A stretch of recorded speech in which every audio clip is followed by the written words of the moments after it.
Pacific, as we are each and every Monday through Friday here on WagerTalk TV.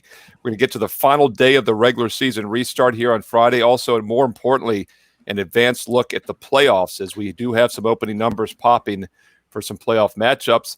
And for the most part, guys, these games today pretty much are meaningless, as have been many of these restart bubble games that we've talked about here on the show the last few days.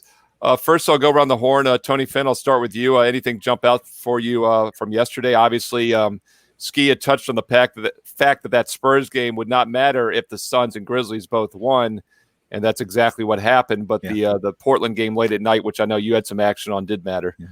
Yeah, I was going to say what jumped out at me is how right Teddy was about his 5% play. Well done, Teddy, on the Portland Trailblazers. Yeah, and I just piggybacked Teddy. I wasn't on the Trailblazers. I mean, I'm sorry, on the Nets, on the New Jersey Nets. I was on I wrote New Jersey like 5 times in my write-up. I keep saying it as well. So you and I have been in the business for a while. They were definitely the New Jersey Nets. Teddy, I'll throw it over to you because I know you did have a big 5% on this. You were involved in that late game as well. You had the Nets, right? Yes, yeah, the Nets plus the points, and that was, it's nice when they go wire to wire like that and don't leave you sweating. You also cashed with Orlando yesterday, which wasn't pretty or easy, but it got there.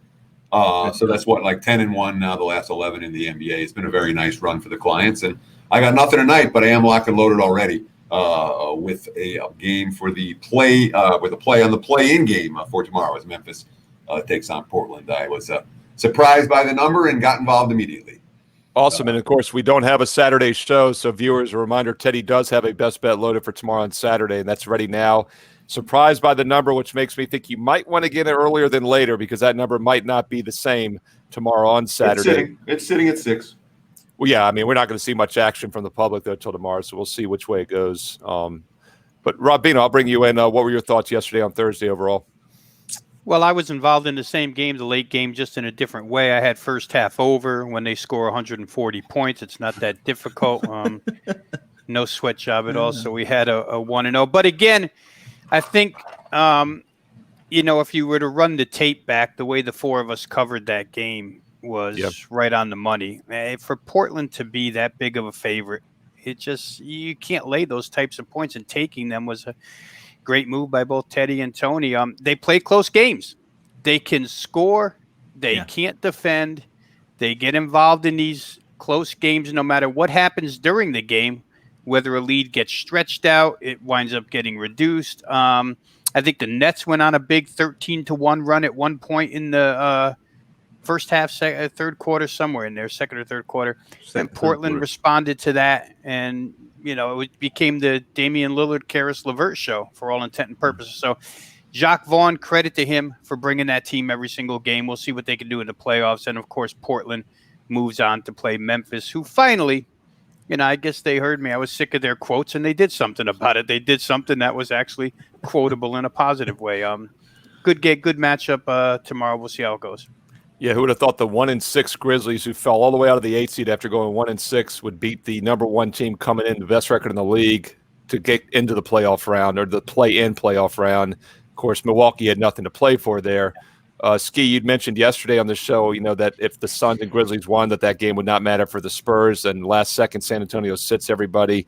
However, it did matter for the Blazers, but as Rob said, New Jersey, Brooklyn, whatever you want to call them, had a huge third quarter, and the Blazers were actually down by 7 entering the fourth, ended up winning by 1.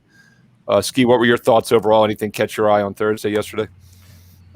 Yes, a lot of thoughts. The first one is I didn't want to see the Grizzlies win that game because I don't want to see them in the playoffs. I would have much rather seen the Blazers versus the Suns. I think that would have been a more entertaining game, in my opinion. And that Jazz game, I didn't give anything out, but I did sprinkle a little bit on the Jazz after I saw it wouldn't matter anymore for the Spurs. And I'm just excited for playoffs. And, I mean, the one thing, too, we have to touch on, guys, there was only one undefeated team in the bubble, the Phoenix Suns, right, 8-0, and it still wasn't good enough. Kind of screwed up in a way when you think about it. I mean, I have no favorites in the NBA. I really don't care except who I have on a daily basis, but it's kind of hard to see that, Tony. I mean, you see the Grizzlies go 1-6 and then squeak in with a win. The Suns go 8-0 and still not get in. It's going to be interesting because I personally I would have liked to see the Suns the way they're playing in the playoffs.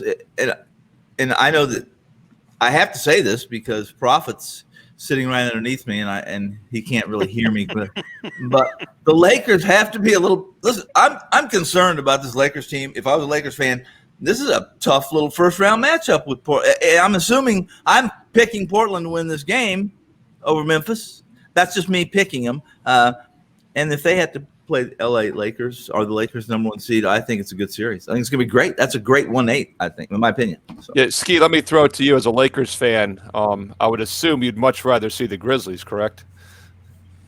Yeah, if I had to pick, I would much rather see the Grizzlies. But I'm a Dame Lillard fan, don't get me wrong, but it looks like the Portland Blazers are superheroes now. Everybody loves the Blazers, and people talk like the Lakers are the underdogs. Not so fast. Teddy, I was going to say, Teddy, do you think there could be any momentum coming in from an 8 seed versus like a stagnant 1 seed like the Lakers? Well, it's really important to note, this is not a play-in game tomorrow. It's a play-in game for the 8 seed Blazers. If they win, they're in. That's right. If Memphis wins tomorrow, Portland and Memphis play again on Sunday, and the winner of that game will be the number 8 seed. So it's not. It's a 1-win scenario for Portland. Yeah. It's a 2-win scenario for Memphis. The Lakers play defense. Neither the Blazers have some defensive issues, and the Grizzlies have some issues on both sides of the floor. I think the Lakers are going to win either series relatively comfortably. It's not a 7-game series either way. You can go ahead and put your arm around him now, Ski. And I was going to say, Rob, Teddy brings up a great point about that format. The Blazers are about a 250 favorite, take back plus 210. So say that's a 70% chance mathematically Portland wins the game on Saturday. So the odds of the Grizzlies winning both games, say it's 30% and 30%. That means there's only a 9% chance that the Grizzlies do become the 8 seed. 91% chance Portland becomes the 8 seed. So, they don't have the odds yet. But I think we can kind of feel like that's pretty much the likely matchup. Rob, I'll tell you what, let me jump to this one game that's in progress. Once again, meaningless final day of the regular season here, so I doubt we had too much going on. But the Nuggets are losing by 7 against the Raptors. Denver went off as a favorite in that game. Toronto continues to play hard. I said yesterday or the day before, they're almost 4-1 to win the Eastern Conference. Milwaukee is minus money. I still think the Raptors are a live play going into the playoffs. What are your thoughts on that? Oh, they certainly are. In my estimation, they certainly are because they have all the tools, all the requirements of a team that can go through, 3 playoff series to get to the championship, right? You got to get through a couple of first rounders, then the Eastern Conference Championship, and then into the NBA Finals. So, Toronto's got the tools, the backcourt, the front court, the outside shooting, the ability to fast break, the ability to defend. They're really not shy. If you're looking for something to pick at with the Toronto Raptors, there's really not much there. They're a pretty good free throw shooting team. So at that price, certainly, if you don't think Milwaukee's going to get there, then Toronto would probably be your next choice. The matchup, though, that we would have to look out for here, Steve, after what we saw in a game that was played meaningfully, was when Boston destroyed Toronto. Boston brought some Houston Rockets-type elements to that game where they just ran Toronto off the floor, and it seemed like Toronto couldn't keep up. Now, granted, Boston shot lights out in that game, and maybe to win a 7-game series, they would have to shoot lights out 4 times. Tatum and Jaylen Brown were spectacular. Jaylen Brown at one point was just simply on fire. So maybe that's a matchup. It does always come down to matchups. We can't blanket statement anything here. It depends who you're facing. These matchups are important. So maybe Toronto, I don't think they're leery of Boston, but I just think after what we saw that night, Boston was not great inside the bubble up until then. It's almost like a coming out party that night for Boston to let everybody remember that they're still here. And as far as Lakers-Portland go, I would be with Ski and Teddy. Portland or Memphis can't cause the Lakers problems unless the Lakers allow them to cause problems. Damian Lillard could cause a 1-game problem. Damian Lillard could cause some point spread covering problems. Be careful of the lines because that's what we deal with here. We just don't deal with who wins the games in the series. But to win a 7-game series against the Lakers, I don't think that's happening. The talk is a little too excessive right now with Portland. So Sir Herc thinks, Tony, that the Lakers can go 7 against the Blazers. What are your thoughts? Well, here's the one. I don't disagree with that assessment. They're saying that everything's going to work perfectly for the Lakers. I know this: if something happens to LeBron or something happens to AD, this team, and I know I know it's a stretch, but they're not the team that wins the championship. What if something happens to Lillard? Well, that's again the same. But here's the deal. Back They're not expected to win, and I will say this: I think the Portland's more equipped to play without Lillard than the Lakers are to play without LeBron. Well, and I don't think that's a stretch. That's not a big statement, but I just think if anyone loses their star, they're going home. That's just the way the playoffs. Listen, there's one. I think the Clippers are the one team that can lose. I don't think they can lose Kawhi, but I think they could lose anybody else on that starting five. Kawhi's the star, though. If the team loses their best player, they're going home. Yeah, I know. You would ask George who the star is of that team. He would tell you, I am. That's what George would say. Right? When George gets a Finals MVP, we can buy that. Until then, we can't. I'm just saying what he would say.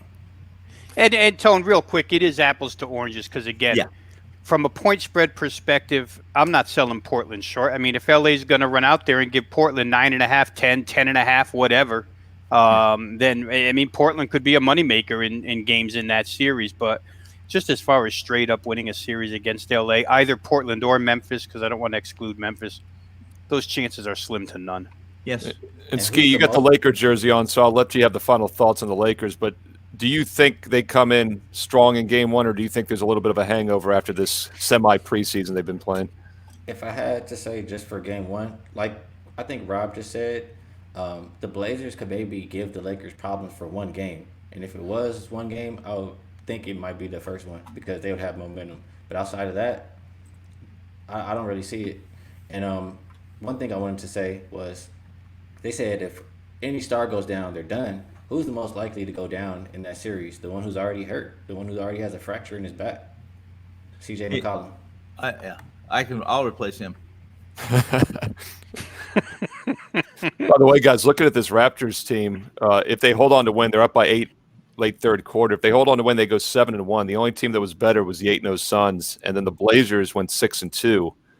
Every other team has 2 losses or more except for the Raptors and the Suns in the restart. So that once again is how unfortunate, at least from a fairness perspective, I think that Phoenix isn't at least in the play-in game.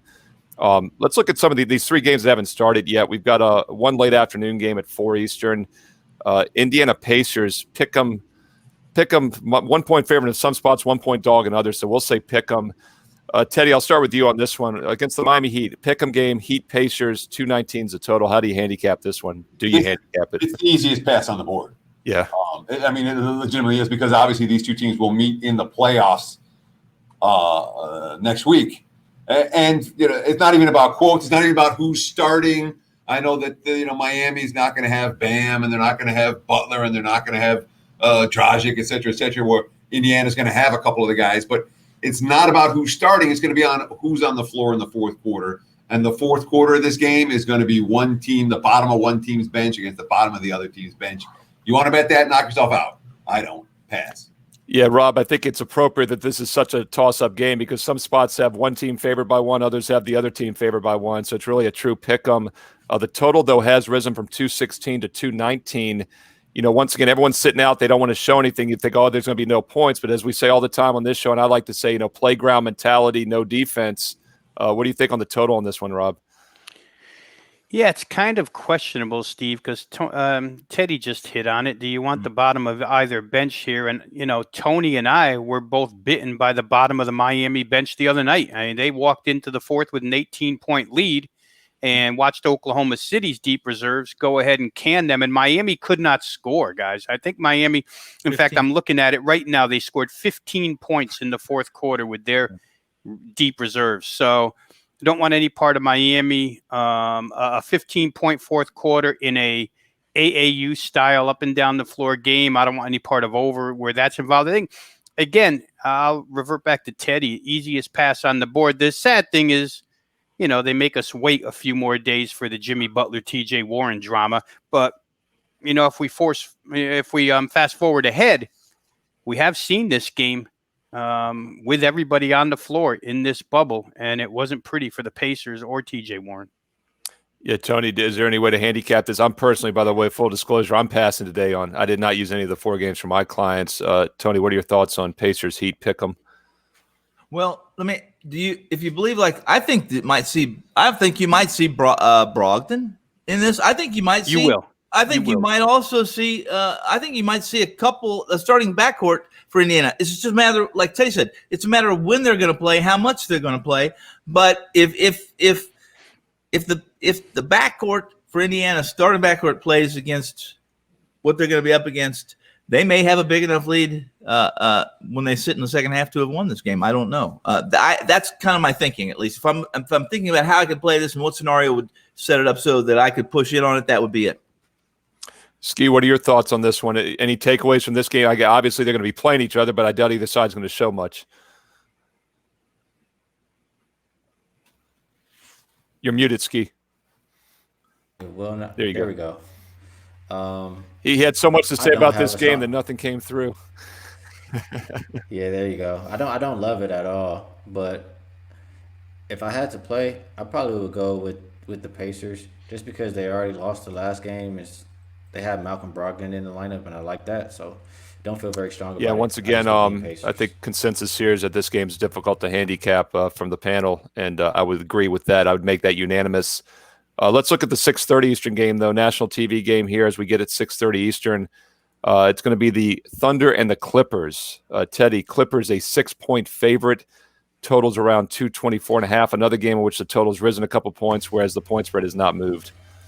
So the Doc Rivers quote gives us an indication that the Clips are looking at this game at least modestly seriously. Quote, "We want to win it all. We've got to improve the team. We know that. We have work to do. We're going to the playoffs with that mindset, and that's the only thing that matters right now for us." But the situation for OKC has changed from last night till this morning. Last night, Chris Paul was out. Dort was going to be out. Schroeder hadn't been cleared to play.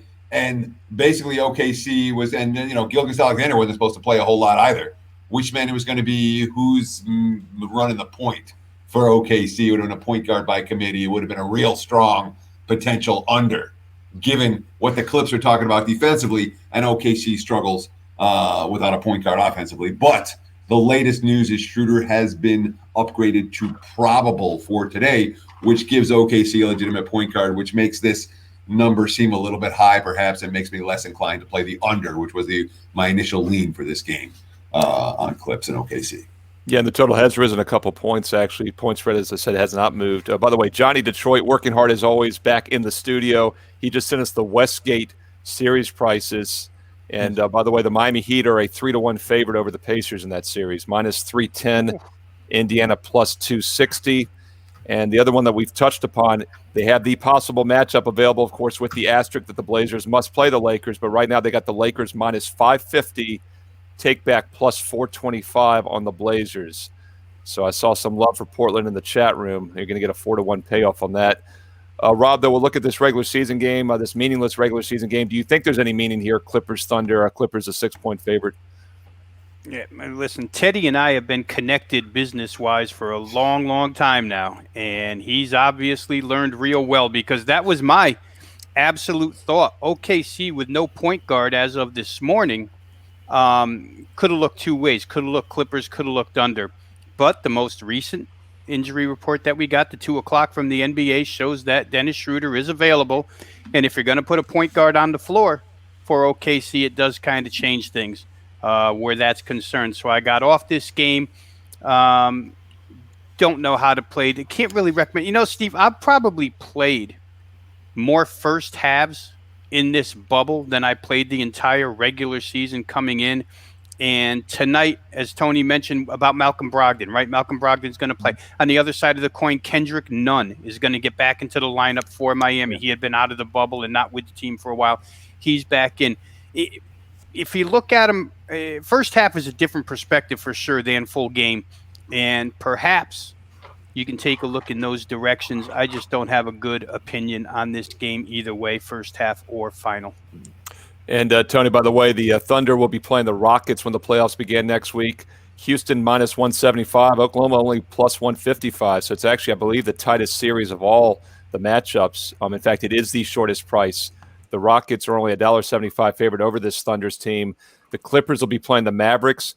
Clippers minus 450, Dallas plus 375. So not quite as high there as you would have thought. What are your thoughts on this Clippers Thunder game though today on Friday? I don't go into the day biased. I don't remember yesterday. I try not to, but I have a hard time forgetting how fortunate I thought the Thunder and how well Chris Paul played. But this was the way, I don't believe in the Thunder, and I'm not sure I believe in Houston small ball advancing too far in that series. But I'm sure on Houston over Thunder. I could care less. I could care less whether Westbrook's in the game or not, or playing healthy and suspended, who he's hit, who he's cussed, spit at. I don't know.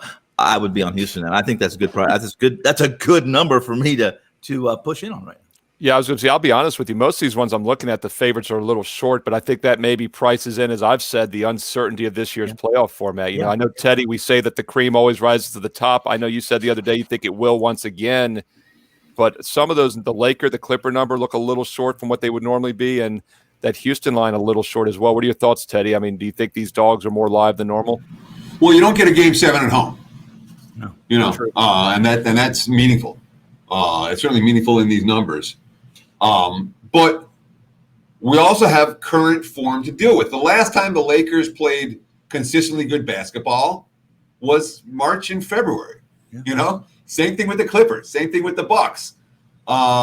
So when you talk about the favorites, no one's seen the favorites look really good for a long, long time. There's certainly a thought process that as we enter the postseason and these teams have a chance to develop, we'll see the cream rise to the crop. But there is certainly the potential for some of the teams that are considered second tier, a team like, I don't know, the Nuggets or the Celtics. Well, they would probably be my top two choices other than the top two in the two leagues. The Miami Heat. Would anyone be amazed if they went on a deep run? No. Maybe there is a chance for some of these. But the weaker teams are still going to be the weaker teams. I don't think that changes this postseason. So if it's not going to be the top contenders, it's going to be second tier, not a third tier or fourth tier team. Yeah, and Ski, I'll throw it over to you. I mean, if you have any thoughts on this Thunder Clippers game, feel free to chime in. If not, though, we can look bigger picture as we're talking about these playoff odds. And by the way, the Boston Celtics are matched up against the hell no 76ers. Celtics minus 400, Sixers plus 330. So if you throw out the Milwaukee Orlando matchup, which is minus one, which is a 1 to 150 for them to win, minus 15,000. If you throw that one out, after the Lakers and Clippers, the Celtics over the Sixers are the third biggest favorite on the board. Ski. I guess we'll wrap up this Thunder Clippers if you have anything. If not, don't worry. But what are some of your thoughts on the futures as well? Well, on this game versus the Clippers, I'll say I think it means more for OKC simply because Schroeder's going to play and he has to get back in rhythm. I think that he'll play majority of the game, and I think the younger players for OKC, the good players for that team, will play more than Paul George or Kawhi will play for the Clippers. And even if OKC is down early, like we've seen multiple times, we've seen in the bubble, we've seen in the regular season, they don't give up. They can come back and keep it close, or even win the game. So I'll take OKC plus the 6 if I'm playing this one. And what are your thoughts on some of those future odds? Anything jump out to you on those numbers I was throwing out? Well, I don't really love the Rockets, even though they're the shortest price, because I don't know how long Westbrook is out. And I have some confidence with this OKC team. They look pretty good to me. So the shortest price to me that I think is a done deal is probably the Nuggets. I don't really have faith in the Utah Jazz, and I think the Nuggets, they've been playing together for a while. They have chemistry. They have good. So I think that's the best short price on the card. Yeah, and just for the viewers out there, the Nuggets are minus 200 against the Jazz, plus 175. So, yeah, after the Rockets minus 175, Denver minus 200 is the second shortest favorite. They're the only two teams that are 2 to 1 or less to win a series. And once again, anybody joining us right now, I mentioned the Lakers and Clippers are both around 1 to 5, Celtics 1 to 4, Heat 1 to 3. We really won't waste much time with this, but if anybody likes the Magic, they're 30 to 1 to win the series. I saw them, I think, at 50 to 1 to win in 4 games. I'll be glad to take that. I'm sure Teddy will take some of that action as well. Tony Finn, let's look at the last regular season game here, and then we'll talk more about big picture playoff stuff. By the way, viewers, WagerTalk.com, SportsMemo.com, as always, free plays and best bets. I've won 5 of my last 6 free baseball plays. I've got another one up there for Friday night. So even if you're a small player building your bankroll or newbie getting back into the business after the layoff, go there for free plays. We all post free plays all the time. WagerTalk.com, SportsMemo.com, and we all have strong best bets tonight as well. Tony, let's look at this final regular season restart game of the bubble. And it is the Rockets we've talked about. It's also the Sixers we like to talk about. 4.5, another game which I have not seen the point spread move. Houston 4.5-point favorite. Another game, Tony, where the total has gone up a couple points from 228.5 up to 230, 230.5. Another playground mentality where the Rockets have enough firepower out there to go over the total, though. Well, I believe that. I believe that to be the case. I mean, if you can give me a reason, to play either one of these teams, I'll listen. And if you give me a reason to believe that you believe either team cares today, I'll listen. But I think that's what we're facing here is it's a coin flip, and whoever shoots the best, whoever maybe cares a little bit in the fourth quarter wins this game. And but I'm listening to all you guys because you guys are smart, and I want to hear it. Well, Rob Vino, I'll throw it to you because you're smart and you're in Pennsylvania. So what's your take on the Sixers? My take on teams like this, these dysfunctional teams, is when it doesn't matter, they probably turn up with a big game now. Yeah, I mean, they turned one in the other day, right, against Toronto. They came a little bit closer than I think anybody thought, the 125-121, where Joel Embiid got back onto the floor. Yeah. I think that you'll probably see points here, Steve. Houston's got enough in the way of firepower, even when Harden goes to the bench, even when they protect Eric Gordon. He's going to start. They'll protect him second half. Guys like Austin Rivers, there was a great quote out of Austin Rivers the other day. And to me, I run medium to below medium on Austin Rivers. Yeah, but this guy says that I'm capable of scoring 40. This team just doesn't need me to. Now, when you leave somebody like that on the floor without Westbrook around him and without James Harden around him, and it's his turn to get the shots, he's going to go ahead and take the shots. You might see a lot of Austin Rivers second half trying to score points. And Philadelphia has shown us little other than, Matador-style defense throughout this bubble. So I think if, when you mentioned and grouping these games as playground-style mentality type games, just offense, maybe this is one that fits that bill. That's probably why the total has gone up a little bit, because there's enough players on the floor after the main guys go to the bench to remain out there and still score the way these teams chuck up threes and the way that they have little in the way of height once Embiid leaves the floor. Yeah, and Teddy, my take on the NBA is that all these guys can score at will when they're not being guarded hard. Do you think that's the case in this game? I wouldn't talk anyone out of an overplay in this contest. I had 2 leans for today. I had to pull the trigger on either one. We talked about the Clips under as one that I had considered. The other one that I had considered for today was just to bet against the Houston Rockets. I don't want a team laying points when the coach is giving me this quote. Here's Mike D'Antoni. The last 2-3 games, really, in reality, we weren't fighting for anything. We're locked in a 4th or 5th, which makes no difference. So we didn't have the energy that we've had. We're trying to rest guys. Friday will be the same thing. It's more just who needs the work, who needs the rest, reduce minutes, if any minutes at all. That's where we are right now. That is not a bet on quote from any favorite, and it's not even a tiny favorite. They're laying 4.5 here. And say what you want about Philly's Matador defense.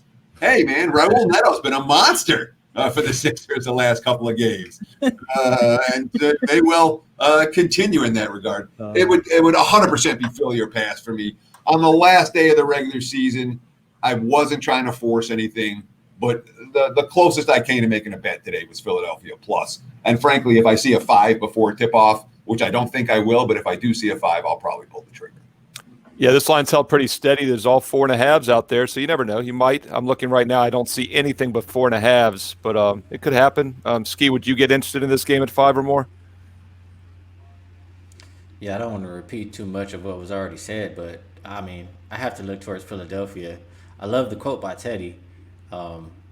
I would say that goes for majority of these teams, that the better teams that we've seen in the bubble. That's how they're looking. They don't have the energy. They don't care to play.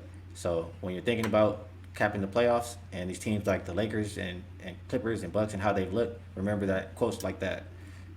I like the Sixers. I like the over, just like these guys. So I'll keep. Yeah, it so even though we were not releasing a ton of strong best bets, I think viewers for this late game here, a little bit of a NBA tip-off consensus here, at least in the leans package on the Sixers and the over or pass.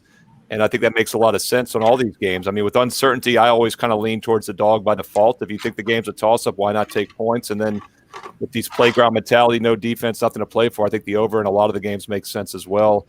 But as I mentioned, almost every total has risen a couple points today, so the market is kind of pricing that in. You guys, we got about an extra 10 minutes here, so let's first touch upon tomorrow's game. Teddy, I don't want you to give much away because I know you've got a strong best bet already for this game tomorrow. But since we don't have a weekend edition of NBA Tip-Off, we're here Monday through Friday, 3 p.m. Eastern, noon Pacific, Monday through Friday. But we do have a Saturday game, Grizzlies-Blazers. Right now, the Blazers are a 6-point favorite. Total, by the way, I saw them open as low as 4. So the early money came in on Portland. It's now 6 across the board. Total is around 228, now 232.5. Interesting move on the total, Teddy, because, this will be a playoff-style game. We usually see playoff games a little lower scoring, yet the total has risen 4.5 points in this one. I don't know where you saw 4. I never saw 4. There were 7. There was a 7. The first number I saw last night was DraftKings posted a 7, and this morning there were 6s everywhere. So if you saw a 4, I hope you laid it. No, I'm just saying it's showing the screen, showing the opener is 4. I never dug in deep enough like we talked about. There was no 4s. Okay. There was never a 4 on that game. There was never close to a 4. Yeah, I was just saying, that wouldn't have made a lot of sense. That would have been right up there with the Wizards plus 10 against the Celtics. I'm going to try to find a book that'll let me play these imaginary opening numbers, and you guys will see a new host on NBA Tip-Off now. So if you're making a case for the Blazers, I think it's an easy case to make. Simple. Memphis was lousy in the bubble. Memphis is not a confident team. Memphis is without their second best player. And the win that Memphis got to get there was a win against a Bucks team that sat everybody. If you want to make a case for Memphis, I think the case is fairly easy to make as well. Portland is exhausted. Their last 4 games have been down to the wire, intense affairs. This will be 5 games in 8 nights, and every one of them has been utterly meaningful. And we saw last night it's difficult for the Blazers to build some margins at times. So I think there's a legit case to be made for both squads. I just happen to think one of the 2 cases is a good notch or two stronger than the other. In my opinion right now, again, at WagerTalk or at sportsmemo.com. But as I always say, don't buy any plays. No. You can't win if you're buying. You really cannot win long-term if you're buying plays. No. Weekly package, playoff package, get a playoff package. Yearly package. I'm not just if you give us a chance to show us what we can do, we'll do it for you as a group. One game, it comes and goes. I can't. I expect to win tomorrow. I'm running good, but can't guarantee it. If you stick around for a little bit longer, it's obviously more likely. I think that we'll be able to show you significant return on your investment. Yeah, keep in mind if you win 60% of the time, which is almost impossible to do long term. Pros in Vegas are trying to hit 56% long term. I mean, that would be a great season right there. But if you just say 60% is a monster season, you're still losing 40% of the time. You're still losing 4 out of every 10 plays, and that's a monster season. So it's why the long term perspective is so important. Rob Vino, I know you take a long term perspective. You've been doing this a long time, as of all of us. What are your initial thoughts of this play-in game? You mentioned, how the Nets had that big third quarter, and then Portland had to play from behind, had to outscore them by 8 to win by 1 in the fourth quarter yesterday. They do get a day off, though. How do you think they come out tomorrow on Saturday? And another factor that Teddy mentioned is that they don't have to win this game. They just have to win one of the 2, and there's a 91% chance they win one of the 2 games this weekend. And that can be a problem, right? I mean, mentally, the mindset for the team that doesn't have to win immediately, it could be a problem. Sometimes it is, sometimes it isn't. I won't blanket statement that. So from the Memphis side, I mean, the sense of urgency is here. It's tomorrow. Win this game or go home. It's like anybody who's ever been in any type of team tournament, you're thrown into the loser's bracket right now. That's where Memphis is. They're in the loser's bracket. Got to fight your way out. Portland doesn't necessarily have to do that. They'll have the second chance. I think, for the Portland Trail Blazers, they would rather win and then get some rest before they take on the Lakers, rather than have to, drag this thing out with another Sunday game and then go face the Lakers. So I think you're going to get best effort from both teams. Always a little bit concerned, again, about Portland playing close games. Power ratings here, I made them 5. Game comes 6, so pretty close. I can see the extra point being given to the Portland Trail Blazers. But I'll say this, from a totals perspective, Steven, I think you said it's gone up already, which it has. It seems to me that any Portland opponent can find their way to 115 without question. And Portland's going to find their way to 115 against anybody without question. So if you use that as a starting line, you can usually handicap these Portland totals. From there, it would have to be an instance where Damian Lillard and the amount of shots that he takes for this team, which is usually the highest amount on the team, to go ice cold. And then maybe the others, as good as they are, just can't pick up the entire slack to get a game over the number. But boy, where Portland's concerned, you just look at last night. It's impossible to play this team under the number. You can do it. If you enjoy emptying your pockets, you can do it. I'm not saying you're going to win every Portland overplay, but you're better off in that position than any other position where the Blazers are concerned. Yeah, Tony, what are your thoughts on this game and the total like we're talking about? I mean, normally playoff games on average, I think about 3 points lower scoring in the regular NBA format, but this total has risen a few points. Do you think there's any intensity on defense that we haven't seen so far? No. Well, first off, I think you have to be capable. Listen, people will try to tell me that Memphis is capable, but the truth is that I mentioned this on the show, and I had Portland in this first game when they played Memphis, and Collins was back and Nurkic was back. And I'll preach this to you again. I'm a big believer in, and I want to tell you guys, when I mentioned, I think Portland, history tells us the chalk, the cream, the favorites. And when it comes to NBA playoffs, they're the teams you better be on. It's just the way it's been. It's always been, and there's reason for it. And in this series, Memphis scores a majority of their points in the paint. With Collins having this time under his belt to get kind of back in shape, I think Memphis has zero chance. I think Portland can play. I think they can play 50% of what they're capable and beat Memphis. And Teddy's probably right. Portland probably is a little bit exhausted. They seem to like play tight games and be stressed, but they seem to have succeeded in those situations as well, which Memphis hasn't done in this, especially in this bubble. And I don't believe anytime you're led by a rookie point guard, the most complex position in the NBA in playoffs, I'm fading that team. And Ski, what are your thoughts on this game?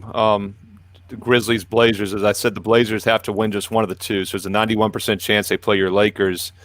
Do you give the Grizzlies better than the 9% chance of winning back-to-back games this weekend? I don't think they get it done. There's a few good points brought up. The Grizzlies are not a good shooting team, and the Blazers can shoot the lights out. And if the Grizzlies fall behind, I think it's pretty hard for them to catch up. Yeah. Another thing that Rob has said that pretty much first one, or he said each team is going to get about 115, and that was interesting to me because I used to work with another guy who was from Portland, and he talked about the Blazers. He says in all these Blazers home games, he says whoever gets to 110 first wins the game. I agree. It's going to be nothing but scoring up and down the court, and I think the number can get over, and I think the Blazers take care of business because they definitely need some rest. Yeah, once again, this game, viewers, is tomorrow's Saturday. If Memphis pulls off the upset, they have about a 30% chance to win straight up according to the current odds, and they'll play again on Sunday. They'll have to win that one as well. The winner will play the Lakers. Lakers currently about a 5.5 to 1 favorite over the Blazers in the look-ahead line, actually a bettable line that's at the Westgate right now. Teddy, before we get to maybe some in-show wagering to wrap up the episode, got a question here in the chat room for you. I'm going to put up on the screen. Foos wants to know, does Teddy have a certain place he gets his quotes, and what's the best way to find them? I know, I use the NFL preseason analogy a lot. We used to dig through the papers in the 90s, all the internet papers. We'd have them bookmarked for every hometown. Is there any simpler way now, Teddy, or are you basically looking at all the beat writers still? That's the way to do it. That's the beauty of it, is that there aren't shortcuts. Yeah. There's no amalgamation where you're going to find all the good quotes in one place. And that means that if you dig, you'll find stuff that may not be out there amongst the mainstream And that's the point of doing it. So what do? I follow a bunch of beat writers on Twitter, and Google News is a very powerful tool. And in Google News, I'll search the one coach with the other team's name and then the other coach with the one team's name, and you'll get a whole bunch, you get whatever articles, and you might read 11 articles on a game and find nothing. You're not just reading, but I read fast if you're doing it. But you also might read, the second thing you click, you might go, wow, this is a great tidbit and no one's seeing this, and boom, you get bets out of it. So, again, Twitter and Google News is all that I use for finding all these quotes. Yeah, and Rob, we've all been in the business for a long time. Tony might be the only one that's been in long enough to remember waiting at McCarran Airport at the terminal to get the newspapers off the planes when they come in from out-of-town cities. But I know in the 90s, NFL preseason was a goldmine. We dig through those local papers on the internet, and then everything kind of became more readily available. Rob, anything's changed for you? Teddy mentioned Twitter. That's something that's newer than 10, 15 years ago. We didn't have that option. What do you look at, Rob, when you're digging between the lines, reading between the lines, I should say? Yeah, same thing. Beat writers, and more beat writers. They're all active on Twitter, all of these beat writers. And I'll tell you, it's not hard for the person asking the question. It's really not hard to find these quotes in the professional leagues where there's 30 teams, 32 teams, blah, blah, blah. For those of us that are in this business and do the work, it's way more valuable in college basketball when you need quotes from the Big Sky and you want Portland State, you want something like in college football when you want a New Mexico State quote from Las Cruces. You run into the problem where a lot of these online papers want a little bit of money from you to read their quotes, but you come up with a little bit of money and you go read their quotes.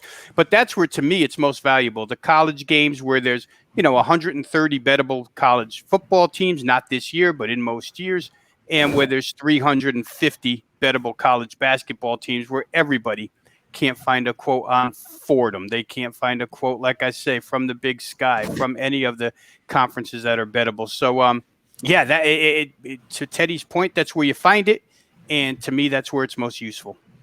Yeah, Tony, I'll throw it over to you. By the way, Douglas is loving your icy red cup vibes today, and I noticed that too. It's a Friday edition, so he's got the solo party cup out. I did notice that. But Tony, I know you're a beat writer guy. Has anything changed for you over the last 20, 30 years? What's the newer version for you? Well, these guys are spot on.